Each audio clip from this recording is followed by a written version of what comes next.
Hello guys, welcome to my channel. তোমরা স্ক্রিনে যে রিলসটা দেখতে পাচ্ছ, এই রিলসটা শুধুমাত্র ইনশট অ্যাপ দিয়ে এডিটিং করি না। এরকম রিলস এখন খুব ট্রেন্ডিংয়ে চলছে ইনস্টাগ্রামে। ভিডিওটা প্রথম থেকে লাস্ট অবধি দেখো, তো নিজেরাও এরকম রিলস এডিট করে নিতে পারবে। ইনশট অ্যাপটা ওপেন হয়ে গেলে তোমাদের দিকে ভিডিও অপশানে ক্লিক করতে হবে, দিয়ে নিউ প্লাস আইকনে ক্লিক করে দিতে হবে। তো আমার মতন এরকম একটা ভিডিও শ্যুট করে নিতে হবে ভিডিওটা এডিট করে নেওয়ার জন্যে। এখানে আমি এরকম একটা ভিডিও শ্যুট করে নিয়েছি। ভিডিওটা সাইজ ঠিক করে নেওয়ার জন্য ক্যানভাস অপশানে যাব, 9:16 রেশিওটাকে সিলেক্ট করে টিক মার্কে ক্লিক করে দেবো। তো আমার এখান থেকে ভিডিও রেশিওটাকে সিলেক্ট করা হয়ে গেছে। তো ভিডিওটার মধ্যে মিউজিক অ্যাড করে নেওয়ার জন্য অডিও অপশানে যাব, মিউজিকে যাব, অডিও ফ্রম ভিডিও অপশানে গিয়ে এখান থেকে মিউজিকটা অ্যাড করে নেব। এখান থেকে আমার মিউজিকটা অ্যাড করা হয়ে গেছে। তো এখান থেকে আমার অডিওটা দেখে নিতে হবে, মানে ভিডিওটার যে গান শুরু হবে সেখান থেকে আমার ফটোগুলো মুভমেন্ট হবে, তো দেখে নেব।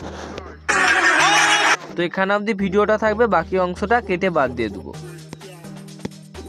তো এখান থেকে সিম্পলি এই ভিডিও লাস্ট অংশটা কেটে বাদ দেওয়ার জন্যে এখান থেকে যে স্প্লিট আছে এতে ক্লিক করে ডিলিটে ক্লিক করে দেবো।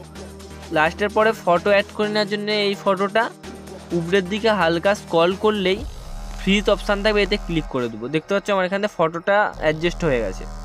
এই ফটোটা সাইজ বাড়িয়ে নেওয়ার জন্য হালকা দিকে স্ক্রল করবে, দিয়ে ডিউরেশন অপশানে ক্লিক করে দিবে, দিয়ে পেন্সিল আইকনে ক্লিক করবে। তোমরা যত সেকেন্ডের ভিডিওটা বানাতে চাও তত সেকেন্ড লিখে ওকে করে টিক মার্কে ক্লিক করে দিবে।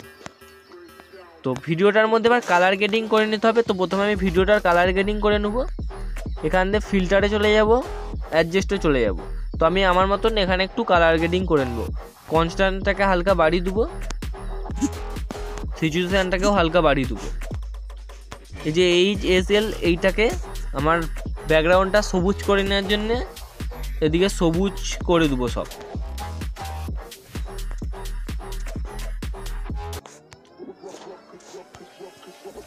এখান দিয়ে আকাশের কালারটা নীল করে নেওয়ার জন্য কালারে চলে যাব, এই যে নীলটাকে নিয়ে নেব, দিয়ে টিক মার্কে ক্লিক করে দেবো। এখান দিয়ে আমার ভিডিওর কালার গ্রেডিং হয়ে গেছে। এবার ফটোটার কালার গ্রেডিং করে নেব। সিচুয়েশান অপশানে চলে যাব, সিচুয়েশানটাকে যে দেখতে হচ্ছে এটা পুরো মাইনাস করে দেবো, আর এখান থেকে ভিগনেটটাকে 50 করে দেবো। তোমার এখানে ফটোরও কালার গ্রেডিং করা হয়ে গেছে। আমি টিক মার্কে ক্লিক করে দেবো। এই যে ভিডিওটা আর ফটোর মাঝখানে যে সাদা অ্যারোটা আছে, এখানে একটা লাইট এফেক্ট অ্যাড করে নেওয়ার জন্য এতে ক্লিক করব। এখান দিয়ে লাইট এফেক্টটাকে নিয়ে নেব। তো লাইট এফেক্টটা নেওয়া হয়ে গেছে। এই লাইট এফেক্টটাতে চলে আসবো। এখান দিয়ে একটা ক্যামেরার সাউন্ড এফেক্ট লাগানোর জন্য এখানে সিম্পলি অডিওতে চলে যাব, এফেক্টে চলে যাব। হালকা উপরের দিকে স্ক্রল করলে ক্যামেরা দেখতে হচ্ছে, এটা নিয়ে নেবো। এখান দিয়ে একটা ক্যামেরার সাউন্ড এফেক্ট ইউজে ক্লিক করে দেবো। এখানে আমার ক্যামেরার সাউন্ড এফেক্ট অ্যাড করা হয়ে গেছে। তো ভিডিওটার মধ্যে ফটো মুভমেন্ট ফটোগুলো অ্যাড করে নেওয়ার জন্য সিম্পলি পিপ অপশানে চলে যাব। আমার ওই একটা ভিডিও দেওয়া থাকবে, ওই ভিডিওটা তোমরা নিয়ে নিবে, ভিডিওটাকে এই উপরের দিক করে বসিয়ে দিবে। ভিডিওটাকে মাস্কিং করে নেওয়ার জন্য এদিকে হালকা স্ক্রল করলেই মাস্কিং অপশান চলে আসবে, এতে ক্লিক করবে, দিয়ে রাউন্ড মাস্কিংটাকে নিয়ে নেবে। ভিডিওটা এরকম করে হালকা করে এই যে অ্যারোটাকে দেখে মাস্কিং করবে।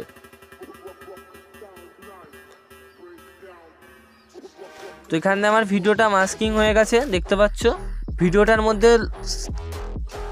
এফেক্ট অ্যাড করে নেওয়ার জন্য সিম্পলি পিপ অপশানে চলে যাব, দিয়ে এখান থেকে একটা ব্ল্যাক স্ক্রিন এফেক্ট অ্যাড করে নেব। এখান থেকে ব্ল্যাক স্ক্রিন এফেক্টটা ফুল স্ক্রিন করার জন্য তো ডবল ট্যাপ করে এদিকে হালকা স্ক্রল করলে ব্লেন্ড চলে আসবে, এতে ক্লিক করে স্ক্রিনটাকে সিলেক্ট করে টিক মার্কে ক্লিক করে নেব।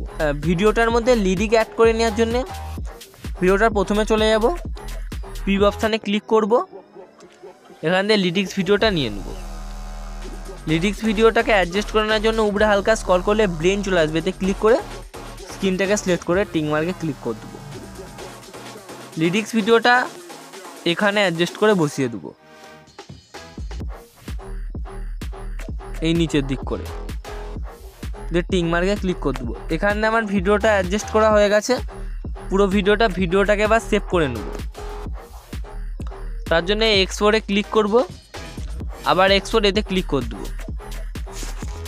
এখান থেকে দেখতে পাচ্ছ আমার ভিডিওটা সেভ হচ্ছে। স্ক্রিনের রিলস এডিটিংটা যদি ভালো লাগে ভিডিওতে একটা লাইক করে দিবে, আমার চ্যানেলটাকে সাবস্ক্রাইব করে দিবে। তো থ্যাংক ইউ।